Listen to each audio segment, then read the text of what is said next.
If you drink and drive, then make sure you watch this video to the end.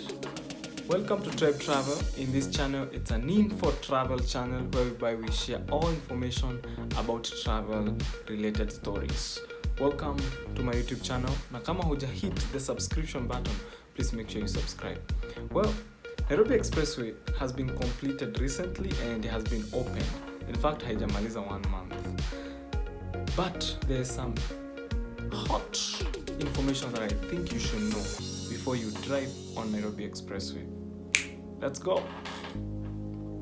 As you know, Nairobi Expressway is among the biggest project that has been undertaken by this government. We have the SGR, we have the port, now we have the Nairobi Expressway.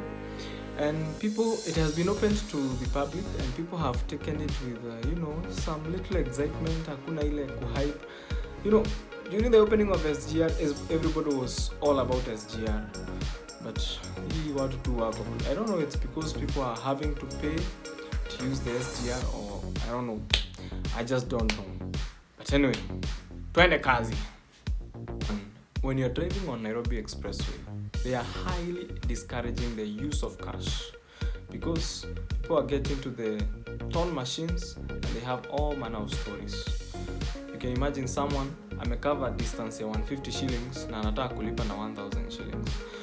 So the attendants, they are finding it very hard to collect change for you. So you end up causing traffic for others. Number 2, some people are getting to the toll machines and they are saying it's too expensive. I'm like, hey, hamwezi nilipisha 200, 360. Hamwezi nikatia bei. Well, this is what you should know. The charges for Nairobi Expressway is from 120 shillings to 360 shillings, depending on the distance and the type of car that you're driving. For the saloon cars, of course, it is ni pesa tu kidogo, between 120 shillings and 360 shillings. But for big cars like lorries, you can pay up to 4 times the amount. There are several modes of payments that you can use when paying for the Nairobi Expressway. You can use either ETC, you can use credit card, or you can use the cash. And they're encouraging you to use ETC or card because it is taking less time, as they say. But obviously, they're avoiding those people that are going to bargain at the booth. When you're unaenda kusema wakatiwe, si unipunguzie your distance. It does not work like that.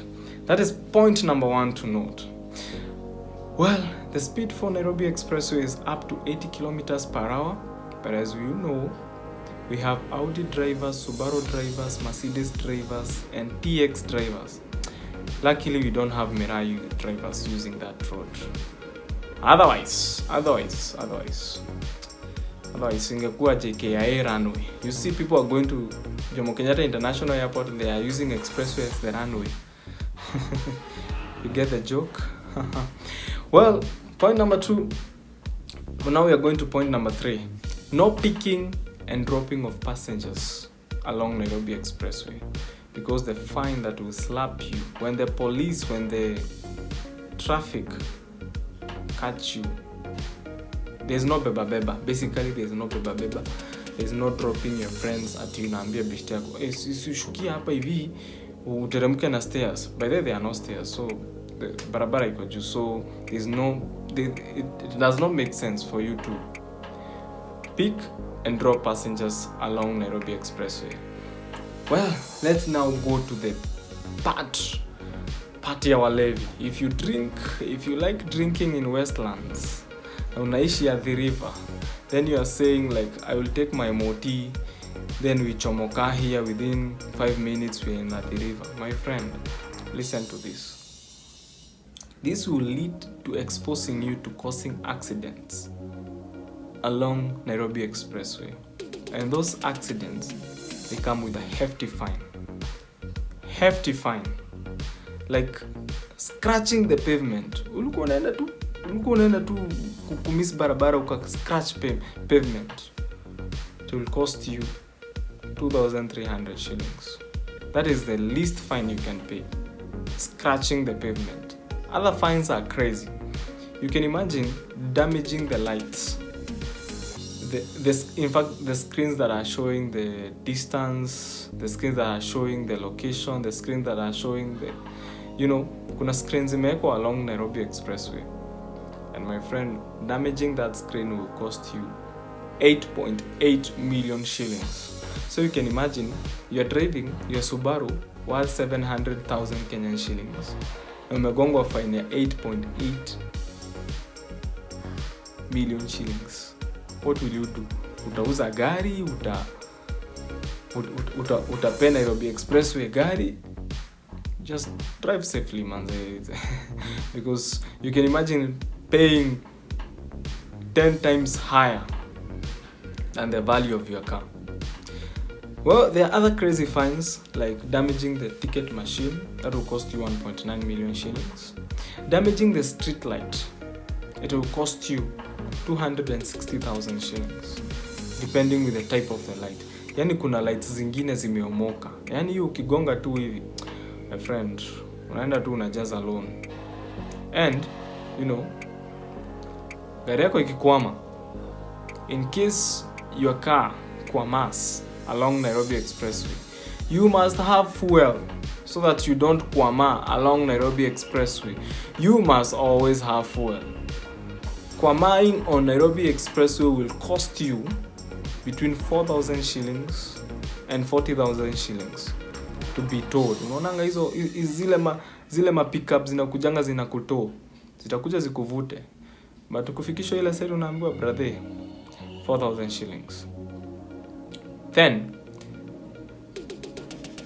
kuna watu wanapenda kuweka graffiti. Flossing mawano. Fine yako ni 2,300 shillings. And yep. Finally, the most common type of accident, damaging the guardrails. Sasa hapa ndo walevi wanapenda sana, especially along Thika Road. You are hitting the guardrails. If you hit the guardrails of Nairobi Expressway, it will cost you 45,000 shillings, depending on the extent of the damage. Kidamage kidogo, you pay 45,000 shillings. But if your car iligonga hii side na ikagonga ile side ingine, my friend, you might pay up to 3 times. So that's all the information that you need to know about the Nairobi Expressway. And of course, bikes are not allowed, mkokotenis are not allowed, hard cars are not allowed. Any ingine haiko allowed on Nairobi Expressway. Any non-motorized, hata punda. Punda haifai kupanda Nairobi Expressway. By the way, unaimagine punda ikilipishwa pale kwa toll, ati punda yako imetumia barabara ya hii wall. So if utakuwa unalewa West na unaenda kulala Athi River pale Great Wall Apartments, please pita tu chini or hire a driver to help you drive along Nairobi Expressway, because the damage is too expensive. That's it, guys. Let's meet in the next video. The next video will make sure we minimize the noise. Kumekuwa na kelele kidogo ya watoi, but we are happy. At least children must be happy as we are. Till next time, be nice. This is Tribe Travel.